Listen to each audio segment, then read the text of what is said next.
Խելքի բացակայությամբ առաջնորդվելը պաշտոնական Բաքվի համար կարծես թե աստիճանաբար դառնում է օրինաչափություն։ Այնքան օրինաչափ, որքան կարող է հատուկ լինել, ասենք, Ադրբեջանի գլխավոր դատախազությանը, որի անհեթեթ ու անհիմն քրեական գործեր հարուցելու տաղանդը որևէ բանական մարդու համար ընկալելի լինել չի կարող։ 2 օր առաջ Արցախի նախագահի եւ Ջալալ Հարությունյանի դեմ ծիծաղելի քրեական հոդվածով միջազգային հետախուզում հայտարարելուց հետո հիմա էլ որոշել են իմաստազուրկ քրեական գործերի թղթապանակները ավելացնել եւս մեկով։ Տպավորություն է, թե այս երկրի դատախազությունը ոչ միայն անտեղյակ է գործեր հարուցելու իրավական հիմքերի արկայության անհրաժեշտությունից, այլև ամբողջությամբ կտրված է իրականությունից։ Ավելի ճիշտ ապրում է միայն Ալիևի հորինած երևակայական մոլորակում։ Մինչ ամբողջ աշխարհն է փաստում Արցախի դեմ կռվող թուրք-ադրբեջանական ահաբեկչական խմբավորումների եւ սիրիացի վարձկանների մասին, պաշտոնական Բաքուն փորձում է ապացուցել, թե ահաբեկիչներն իրականում կռվում են ոչ թե Ադրբեջանի, այլ հայկական զինված ուժերի կազմում,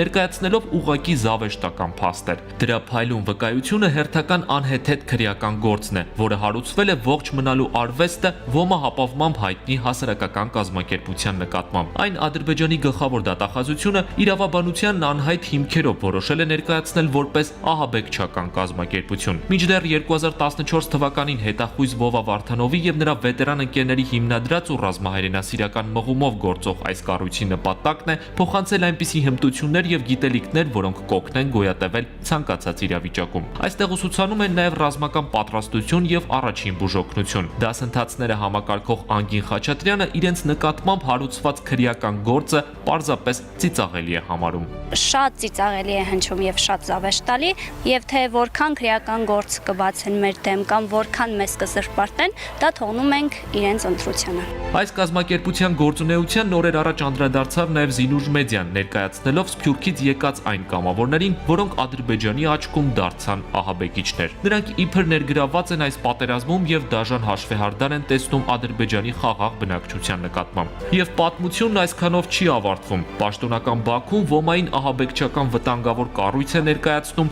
հիմնավորելով, թե այս կազմակերպությունը ներգրավում է նաև անչափահասների, որպես ապացույց էլ բերելով մի տեսանյութ, որտեղ կրկին գործի է դրված ադրբեջանական վառ երևակայությունը։ Իբր այս անչափահաս աղջիկը զենք քանդել հավաքել է սովորում եւ պատրաստվում է մասնակցել արցախյան մարտերին, այսինքն Ալիևյան տրամաբանությամբ ահաբեկել խաղաղ ադրբեջանցիներին։ Մինչդեռ տեսանյութի աղջիկը 21-ամյա Մանեն է, որը ոչ միայն ահաբեկիչ չէ, այլ նաև անչափահաս չէ։ Սա էլ հատուկ Ադրբեջանի համար Մանեի անձնագրի որոշ տվյալներ։ Այն դասընթացները, որոնք անցկացվում են Ոմայում, պատասխանն են նրանց, որ մենք անչափահասներին չենք ներգրավում դասընթացներին եւ մենք մեր անչափահասների մասին ավելի շատ ենք մտածում, քան իրենք։ Ահաբեկչական գործունեության հարուստ փորձ ունեցող Ադրբեջանը իրեն բնորոշ քարոզչության կեղծ ու անհիմն թեզերով այս անգամ էլ իր նախասիրությունները կոծկում է ինչ-որ միջազգային իրավունքը ծաղրող քրեական գործերով ու ստերի փնջով, սեփական աչքի առաջ ծփացող ահաբեկիչներին փնտրելով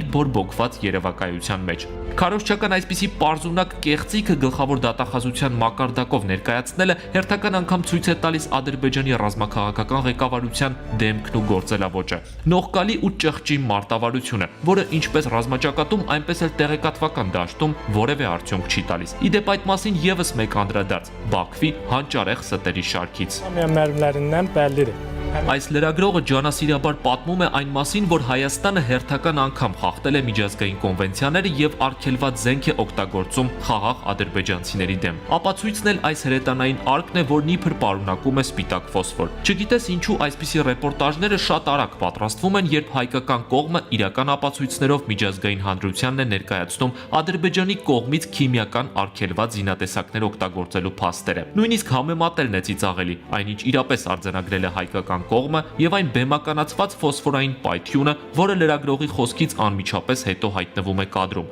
ինչպես միշտ փնթի բեմադրությամբ ու թատերական մոտիվներով։ Diqqət! Yığırsan ana!